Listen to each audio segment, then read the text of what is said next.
Olá pessoal, tudo bem? Estamos aqui para mais uma pastoral da CEL, Comunidade do Estudante Universitário.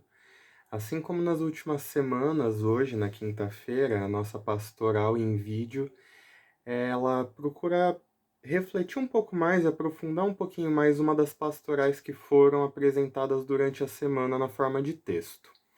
Hoje, a gente vai fazer uma reflexão baseados na pastoral escrita pela Marília, no dia 13/4, segunda-feira que passou agora. Essa pastoral ela é intitulada O Amor Diário de Deus, e ela começa com um texto bíblico que está em 2 Coríntios, segunda carta de Paulo aos Coríntios, no capítulo 3, versículo 18, que diz o seguinte: Portanto, todos nós, dos quais o véu foi removido, podemos ver e refletir a glória do Senhor, e o Senhor, que é Espírito, nos transforma gradativamente à sua imagem gloriosa, deixando-nos cada vez mais parecidos com Ele. A partir desse versículo, a Marília escreveu o seguinte: Queridos, ontem, no último domingo, celebramos a Páscoa e a alegria inundou nosso coração por termos relembrado que o túmulo está vazio. Esse é o centro da nossa fé. Cristo ressuscitou dos mortos e, em sua morte e ressurreição, nos declarou justos, nos lavou de nossos pecados. O véu foi rasgado e, através de Jesus, podemos contemplar a glória do Senhor.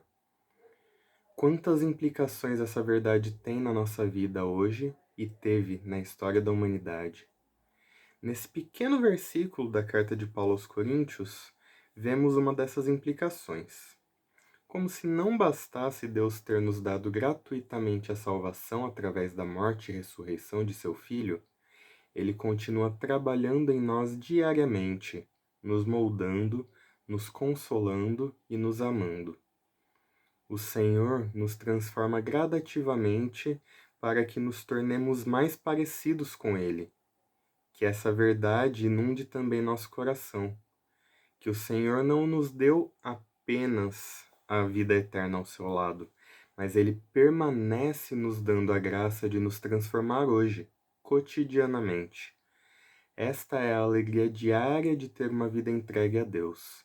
Saber que Ele age em nós e através de nós, e quer que sejamos novamente a sua imagem. Amém. A partir dessa pastoral, dessa reflexão da Marília, eu comecei a pensar um pouquinho a respeito de uma coisa que eu gosto de fazer e tenho praticado bastante nesses últimos dias, que é fazer pão, que usa basicamente a farinha de trigo, farinha integral, um pouquinho de farinha branca também, sal, água e um pouquinho de fermento, aquele fermento seco biológico. E eu tenho procurado fazer uma receita que envolve um processo de fermentação mais lenta e tal, que você não precisa sovar a massa, mas a partir. Eu gostaria de pensar um pouco uma metáfora, uma analogia sobre essa vida cristã, essa vida diária com Deus, de que a Marília falou, pensando um pouco na relação que isso tem com o pão, com o processo de fazer pão. Como toda analogia, não é perfeita, não é absolutamente tudo que a gente consegue pegar da analogia e trazer para a realidade, mas tem algumas coisas que eu acho que são bastante interessantes para a gente pensar a esse respeito. Uma primeira coisa é que para a gente conseguir fazer pão, a gente precisa de farinha de trigo. E a farinha é o trigo que foi moído. E no último domingo nós tivemos a celebração da Páscoa, mas para a celebração da Páscoa nós relembramos que a gente precisou passar pela morte de Jesus. Jesus, o próprio Deus, precisou ser moído para que nós pudéssemos nos relacionar com Deus. Da mesma forma como o trigo precisou ser moído para virar farinha para que o pão pudesse ser feito.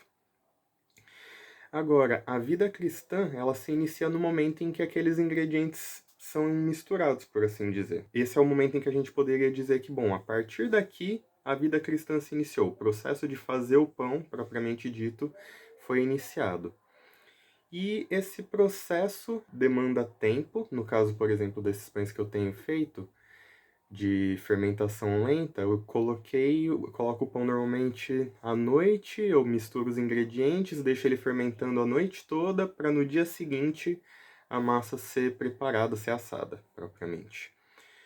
E esse processo de fermentação é um processo em que vai ter liberação de gases, e essa liberação de gases é o que é responsável pelo crescimento do pão, que contribui muito para o sabor que o pão vai ter no final das contas. Esse processo de fermentação e do crescimento, a gente pode pensar nele como sendo a obra do Espírito em nós, que o próprio Espírito Santo de Deus é o que permite que a gente cresça na vida cristã, que a gente cresça na nossa relação com Deus, que a gente cresça no nosso modo de ser e que, como a Marília muito bem lembrou no texto dela, permite que nós sejamos mais parecidos com Jesus. Mas esse processo de crescimento, embora ele se deva ao fermento, a gente não pode se esquecer que o processo, a forma como o pão vai crescer, a velocidade que isso acontece, o quanto ele cresce, depende de condições externas, particularmente da temperatura. Se a gente tiver num dia mais frio, o pão possivelmente não vai crescer apropriadamente. E eu diria que as disciplinas espirituais são uma das formas como a gente pode responder à ação do Espírito, que está agindo em nós para nos fazer crescer, para que esse crescimento alcance as condições ideais para acontecer, para ser um crescimento pleno, completo. E, finalmente, uma vez que o pão tenha crescido, ele precisa ser assado, ele precisa entrar no forno a uma temperatura bastante alta para passar por mais um processo de transformação para finalmente se tornar um pão. Isso é algo que a gente pode associar com o sofrimento que vem na vida cristã também, com os sofrimentos que a gente tem na nossa vida. Por exemplo, o sofrimento pelo qual nós temos passado durante esse período de isolamento social, de quarentena, de estar distantes uns dos outros, distantes de pessoas queridas, sem poder fazer as nossas atividades, seguir com a nossa rotina do dia a dia.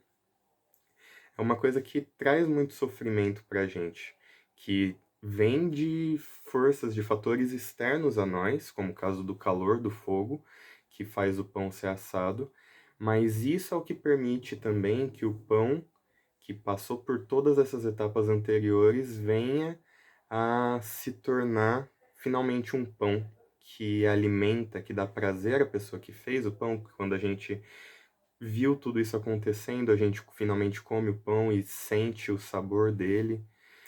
Se o pão não for assado, se ele não passar por esse sofrimento, ele não vai ser um pão capaz de alimentar plenamente também.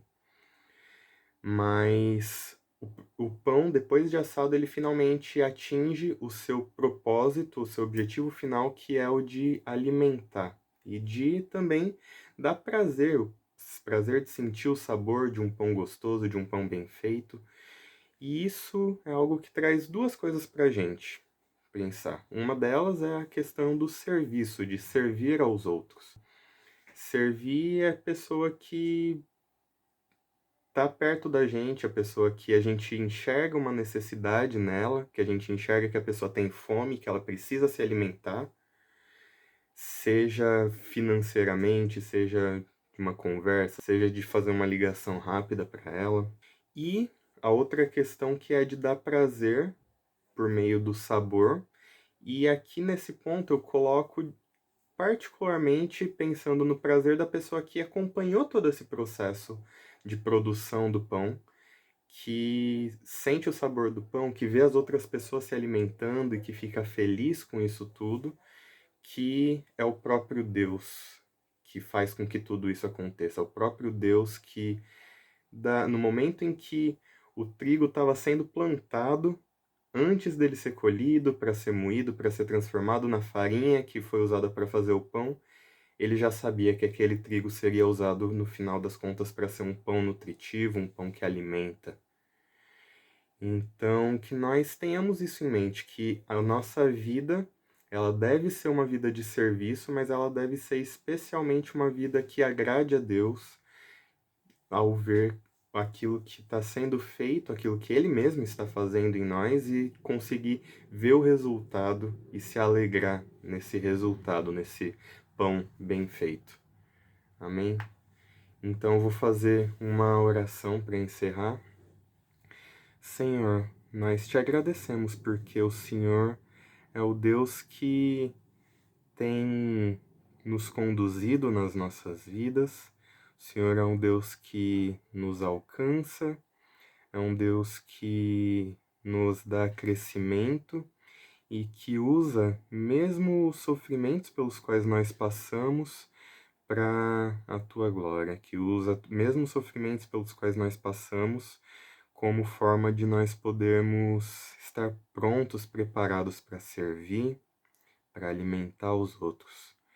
Pedimos que o Senhor mantenha essa verdade firme nos nossos corações, para que nós suportemos as dificuldades que a vida nos traz, para que nós não tentemos saltar para fora do forno antes da hora, antes de estarmos prontos, mas que pela tua graça nós venhamos a ser pessoas que sirvam aos outros e que agradem ao Senhor, Pai.